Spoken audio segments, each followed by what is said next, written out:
All right, I was getting some requests to do a program called How to Manage a Construction Project Step by Step. So we have a short amount of time here to walk you through a 3-year project. So let's get going here. So I've got a workbook page, very detailed project steps to success, project success system. And that's kind of what we're going to cover here in a short period of time.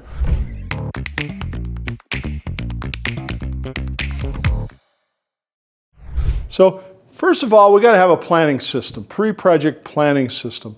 If you just try to wing it, it's going to be really hard to grow and build capacity in your company. You really got to have a standard system.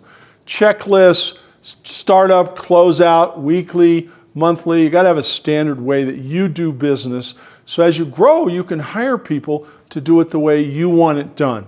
If you let everybody who works for you run their job, I always use the example, I had 4 foremen in my concrete division, and each one of them liked to form the slabs differently. Some use stakes 24 inches on center, 30 inches on center. Some uses a kicker every 4 feet, 2 feet, 3 feet, 3 nails, 2 nails. Some like to oil the form, some didn't. And so I ended up with a lot of mixed results. And so I got them all together and I said, we got to do this all the same way. What do you guys, lock you in a room, come out with what do you think is the best way to do slab edges? Because I was getting cracks and spalling and all sorts of stuff. So anyway, you got to have a standard way that you do business. You go to McDonald's, whether you like it or not, you get the same thing no matter what city you're in, right? Probably what country you're in. So first of all, we got to really focus on a planning system. So we got to read and understand the contract. Step 1 is to understand the contract. You got to read it. It drives me crazy when contractors, subcontractors don't read the contract. They don't know if it says 30 days, 60 days, 10 days. It says never. It says full-time, part-time, half-time, how many move-ins. They don't have a clue. They haven't read the contract. They bid it, they turn in their bid, and they get called 3 months later, go get your work done. Well, they don't even know it. They show up with no plans. I had an insulation contractor years ago, and I had this project with a bunch of small warehouse units with these walls, these 28-foot high walls that had to get insulated. So the drywall contractor had put 1 sheet of drywall on half the wall, and it was ready for the insulation before we covered it up. So he shows up in his truck full of these pink bat insulations, and he says to me, hey, where do you want this stuff? Which walls do these go in? I said, put it in all of them. He didn't have a clue that some of the walls weren't insulated. So I got a whole bunch of free insulation. Now, I didn't do that on purpose, and I actually fixed it later, but it was just made me nuts. He didn't even have a set of plans. There was no planning. He just shows up and starts working. So that's the point. What's in the contract?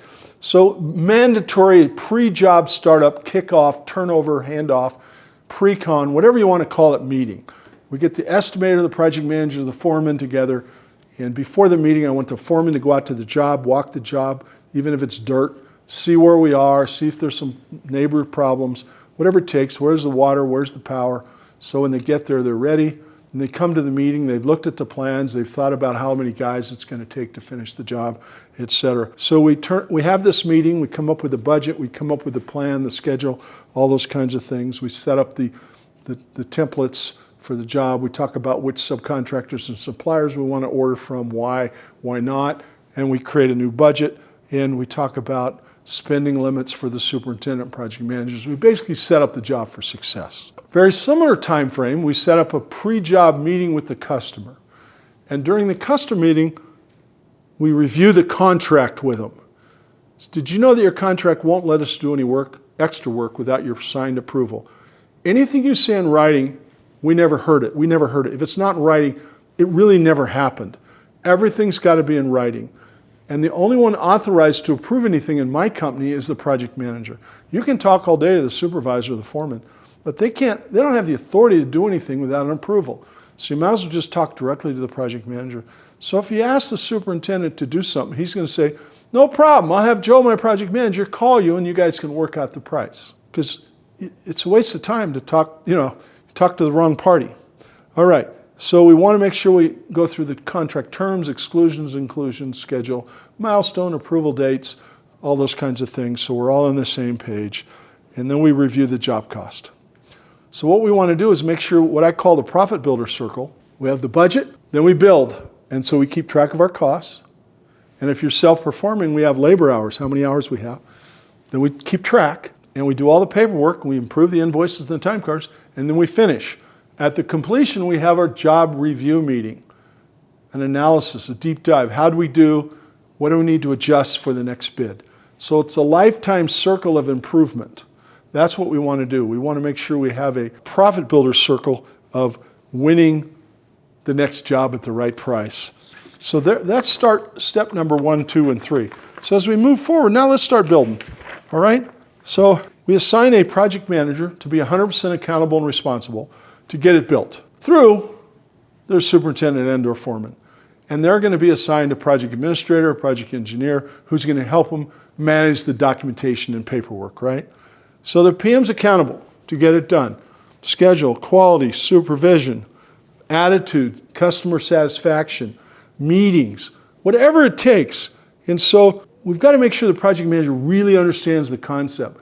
They're 100% accountable for the bottom line results and the top line, schedule, quality, all those kinds of things. So we have to have a job cost report. We have to have a good budget. We have to have a tracking system for our labor hours. We have to have job meeting minutes, templates, all sorts of things we need the project manager to get going to set up the job properly. We want to make sure we have a real simple invoice payment, job cost tracking system, production and budget management. And we want to make sure the project manager's doing that part of their role. And then next, we want to have prompt procurement. I want to make sure all the contracts and some committed costs, like anything large, material, lumber, steel, concrete, I want to have that all pre-ordered, purchase ordered, pre-agreed to on a price. Once you get the job set up, it's all downhill.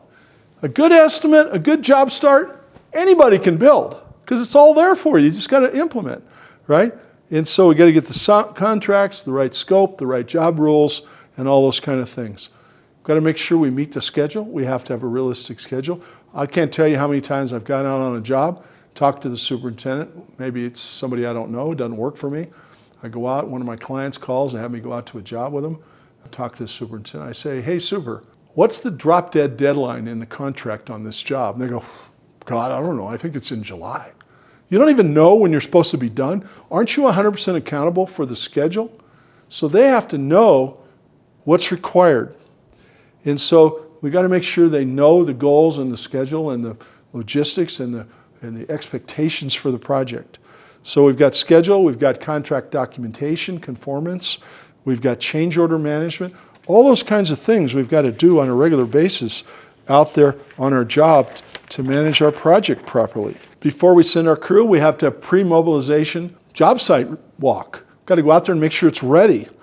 And then once we send a crew, we got to go out there and make sure they're doing their job. And before they leave the job, we got to go out there and make sure they finish the job or got the sign off from the customer before they left. Nothing worse than having to send your crew back. That's not what I want to do.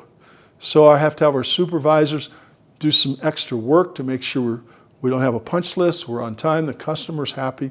We have to have a video or a photograph log of where we were when we left. So when we come back and there's a bunch of scratches on the glass, for example, I didn't do it. We left here, all the glass was perfect. I have a glass contractor, subcontractor client. It's his biggest nightmare, scratch glass that he didn't do. So we've got to manage the crew.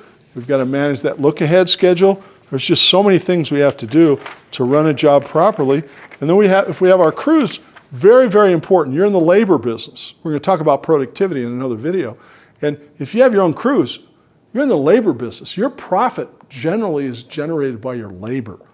How much labor you spend versus the budget. So we have to have a detailed job cost tracking system, a scorecard, a weekly scorecard system. And then, of course, we got to finish the job. So we need a closeout system that makes us conform to the contract. We need to be proactive, get it done before we finish the job. I actually put in my subcontracts to my subcontractors that you won't get your final payment until all your closeout documents are into the office. I don't want to wait for another 3 months screaming at you. I want to get it in so I can get my billing in and I can get paid so I can pay you. All right? So that's what we want to talk about. I've got a lot of really good worksheets that I can forward you, and I've got a complete 3 or 4 or 5 page project management, project success system checklist. I'd love to forward you that. So I want you to visit our website at contractorprojectsuccess.com. Contractorprojectsuccess.com. and you will get a copy of our How to Run a Great Project worksheets, and we'll be able to help you think through the process. You'll also get a copy of my first chapter of my book, Turn Your Construction Business into a Money-Making Machine, a Profit-Making Machine, and of course you'll be invited to join our ongoing monthly newsletter. So hopefully that helped you, gave you some thoughts to build a great project, be successful. Thanks for listening. Hope I helped. Talk soon.